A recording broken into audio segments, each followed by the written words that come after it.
What is up guys, Jarv here, back with another This Week in Destiny. This week marks week 4 of Season of the Serath. We have a full breakdown of this week's weekly reset, an overview of the weekly rituals, a breakdown of all the seasonal challenges, and more importantly what Tess has available for Bright Dust this week. Now if you do enjoy the video, be sure to leave a comment and rating down below, and remember to subscribe for more Destiny 2 content. Just over 70% of the viewers on the channel aren't currently subscribed, so be sure to hit that red button and ring that bell to make sure you don't miss an update. But without further delay guys, let's jump into the video.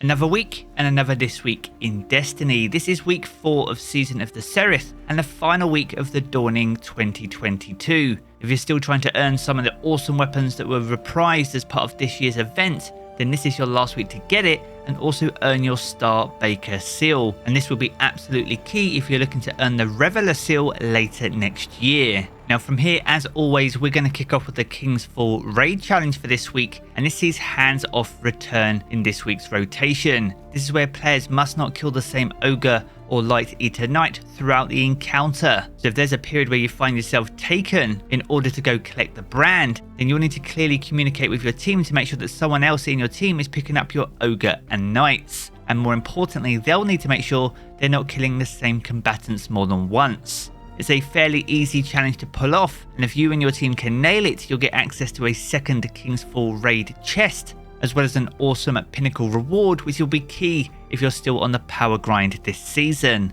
Now moving on to the featured raid and dungeon content for week 4, and we return to the Vault of Glass as the featured raid this week. This is the other reprised raid in Destiny 2, and has some pretty awesome time loss weapons that you'll be able to farm this week. Now on top of all the challenges being available, making it perfect for farming weapons, you'll also be able to farm the Vex Mythoclast from the Atheon encounter, and better still, this will also offer a pinnacle reward for your first completion of the week. Now the same can be said for the featured dungeon, which is the Grasp of Avarice. Now this was introduced in the 30th anniversary pack, and much like the Vault of Glass, if you can defeat the final boss, this will also offer a pinnacle reward. So once again, if you're still on the power grind, you'll need to make sure you're ticking off these featured pieces of content each week to help you reach this season's power cap.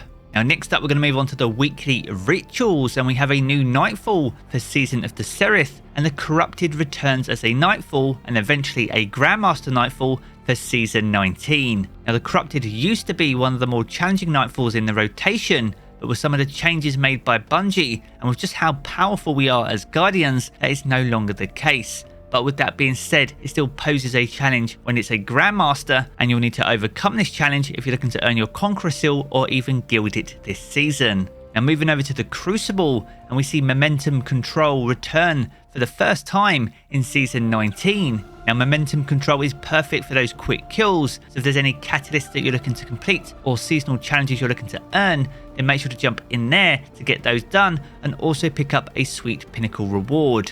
And as well as Momentum Control in Trials of Osiris on Friday's reset, you'll also be able to earn bonus ranks. It's a great chance to earn some of the new weapons that were introduced with Trials this season, and if you're not able to pick those up, then potentially higher stats armor than you already have. So be sure to make the most of that upon Friday's daily reset.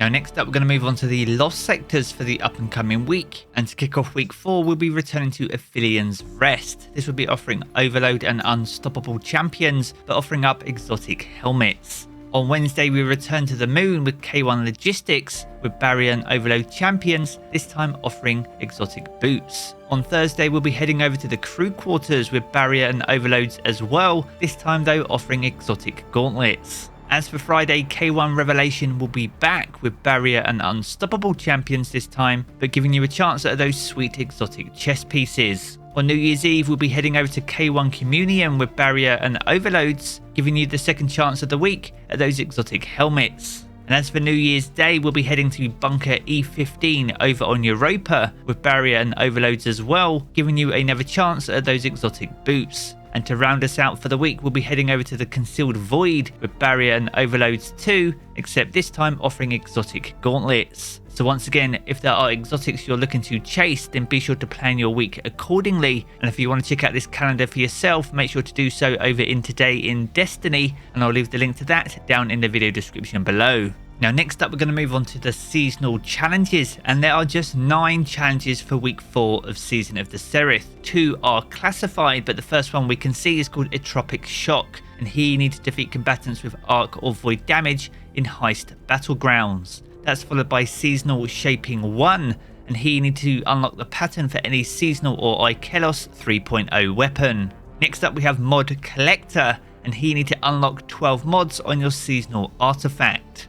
That's followed by Precision Calibration, so here you need to calibrate marksman weapons such as scout rifles, sniper rifles and linear fusion rifles by landing precision final blows, and you'll get extra progress by defeating guardians. Next up we have High Value Hunter, and here you need to defeat powerful combatants in Gambit, and you earn bonus progress for defeating high value targets. That's followed by Momentum Crash, and here you need to defeat guardians in momentum control and earn bonus progress for zone advantage. And to round us out for the week we have Darkest Nightfall, and here you need to complete any Nightfall strike on hero difficulty or higher. This challenge will offer a Nightfall exclusive weapon, which will likely be the same weapon for each and every guardian. Now as well as offering that, all these challenges offer Challenger XP, and most offer Bright Dust, which brings us nicely onto the final section of today's video, and that's what Tess has available for Bright Dust in week 4 of Season of the Serath.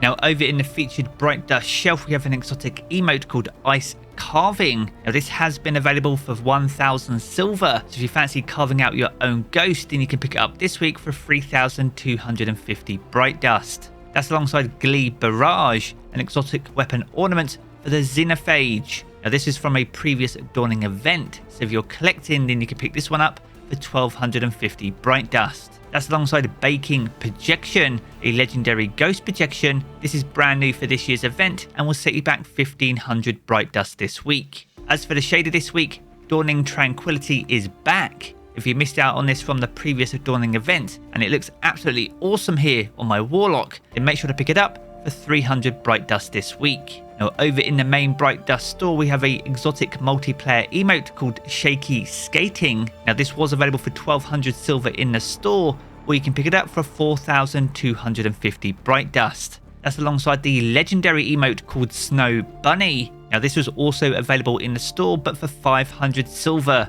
or you can pick it up this week for just 700 Bright Dust. That's alongside the Nutcracker exotic Ghost Shell, brand new for this year's Dawning event. If you like this freaky looking ghost shell, then make sure to grab it for 2850 Bright Dust. That's alongside Polar Vortex, this absolutely chunky exotic sparrow. So if you like the look of it, then make sure to pick it up for 2500 Bright Dust. That's alongside the Frictional Cooler, a brand new exotic ship for this year's Dawning event. Now this is 800 silver in the store or 2000 Bright Dust this week. The penultimate item is called the Shower of Gifts, a legendary transmat effect from a previous Dawning event. If you're collecting these, then this will set you back 450 Bright Dust. And the final item on offer this week is the Infinite Gift, an exotic weapon ornament for the Vex Mythoclast. So if you like the look of it, then make sure to grab it for 1250 Bright Dust this week.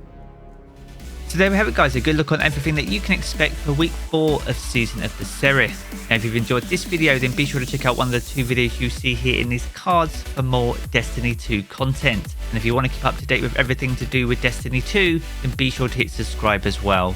I'm going to jump back into the game as always guys, and I will catch you all again very soon.